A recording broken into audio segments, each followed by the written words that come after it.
1981 সালের 27 জুন তেহরানের আবুজার মসজিদে ভাষণ দিচ্ছিলেন আয়াতুল্লাহ আলী খামেনি। সেদিন মসজিদে রাখা একটি টেপ রেকর্ডার হঠাৎ বিস্ফোরিত হয়। রেকর্ডারের ভেতরেই ছিল বোমা। এই বিস্ফোরণে তার কণ্ঠনালী ছিঁড়ে যায়, ক্ষতিগ্রস্ত হয় ফুসফুস, ডান হাতে ব্যাপক ক্ষত হয়ে পঙ্গু হয়ে যান তিনি। তাকে মৃত ভেবে ফেলে দিয়েছিল অনেকে, কিন্তু বেঁচে গেছেন অবিশ্বাস্যভাবে। হামলার দায় গিয়ে পড়ে ফুরকান গ্রুপ ও MEK নামের দুই বিরোধী সংগঠনের উপরে। এই গ্রুপটি তখন সদ্য প্রতিষ্ঠিত ইসলামী সরকারের বিরুদ্ধে ষড়যন্ত্র করছিল।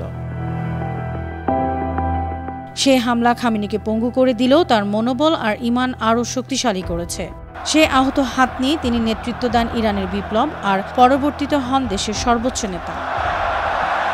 আজ তিনি বিশ্ব রাজনীতির এক বজ্রকণ্ঠ। আজও তিনি ডান হাত তুলতে পারেন না, কিন্তু তার কথা শুনেই প্রকম্পিত হন ইসরায়েলের বড় বড় নেতারা, চুপসে যায় আমেরিকা। অনন্যা চৈতি, আন্তর্জাতিক ডেস্ক, পানো টিভি। در سال گذشته همین ایام تقریبا